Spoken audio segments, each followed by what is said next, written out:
தின்படி அவன் குற்றவாளி. பரபாஸ் குற்றவாளி. நாம பரபாஸை மாறி எந்த விதத்தில் நாம் கடவுளுடைய சட்டத்தை மீறிவிட்டோம். அது மட்டும் இல்லை, அவன் எப்படி தேச துரோகம் செஞ்சானோ நாம் அதை விட பெரிய துரோகம் செஞ்சோம். கடவுளுக்கு விரோதமாக துரோகம்.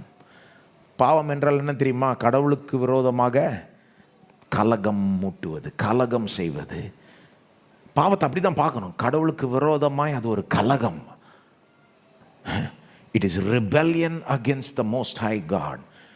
பாவம் கடவுளுக்கு விரோதமாய் துரோகம்.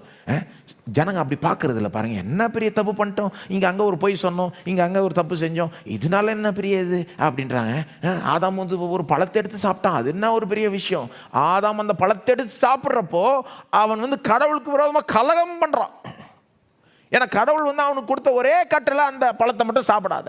அவன் என்ன பண்ணுறான்? இல்லை, நீ சொல்கிற எதை செய்யக்கூடாதுன்னு சொல்கிற அதை தான் செய்வேன், நான் கரெக்டாக தான் செய்வேன் அப்படின்ட்டு அதை செய்யும் போது அவன் என்ன பண்ணுறான்? நீர் எனக்கு எஜமான் கிடையாது, நீர் எனக்கு கடவுள் கிடையாது, நீர் எனக்கு அதிகாரி கிடையாது, நான் விருப்பப்பட்ட வாழ்க்கையை வாழ்ந்துப்பேன் அப்படின்ற அந்த ஸ்டெப் கடவுளுக்கு விரோதமான ஒரு கலகம், கடவுளுக்கு விரோதமான துரோகம். எது பெருசு? தேச துரோகமா, கடவுளுக்கு விரோதமான துரோகமா?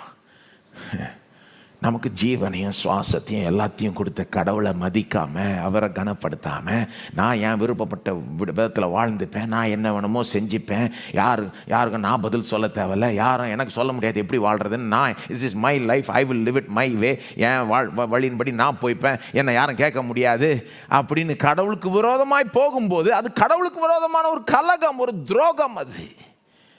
அது மனிதர்களுக்கு அப்படி பெருசாக தெரியாமல் இருக்கலாம், ஆனால் அதுதான் உண்மை.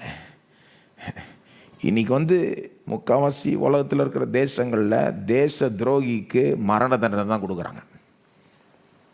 சிலர் நினைக்கலாம் அவன் பெருசு தப்பு செய்யலையே. இல்லை, அவன் தேசத்துக்கு விரோதமாக துரோகம் செஞ்சாலும் அவனுக்கு மரண தண்டனைன்றாங்க. அதுபோல் கடவுளுக்கு விரோதமாய் துரோகம் செய்கிற இந்த பாவத்துக்கு கடவுள் கொடுக்குற தண்டனை மரணம். இந்த உலகமே பாவம் செய்து ஏகமாய் கெட்டு போயிடுச்சுன்னு பைபிள் சொல்லுது. எல்லாரும் கடவுளுக்கு விரோதமாக துரோகம் செய்து விட்டார்கள். இல்லை, நான் அப்படின்னா துரோகம் செஞ்சேன், அப்படின்னா தப்பு செஞ்சிட்டேன். கடவுளுக்காக வாழாததே அவருக்கு விரோதமாக துரோகம் தாங்க. ஆமாங்க, அவர் தான் நமக்கு சுவாசத்தையே கொடுத்துருக்கிறாரு, உயிர் மூச்சையே கொடுத்துருக்கிறாரு, எல்லாத்தையும் கொடுத்துருக்காரு. அவருக்காக வாழாமல் நமக்காக வாழ்ந்தால் அது துரோகங்க. அது அப்போ உலகமே அதுக்கு கில்ட்டி, குற்றவாளிகள். அந்த விதத்தில் உலகமே பாவம் செய்து ஏகமாய் கெட்டு போய்விட்டார்கள். எல்லாரும் கடவுளுடைய பார்வையில் பாவிகளாக இருக்கிறார்கள். குற்றவாளி என்ற ஒரு இடத்துல தான் நாம் நிற்கிறோம். அதுபோல்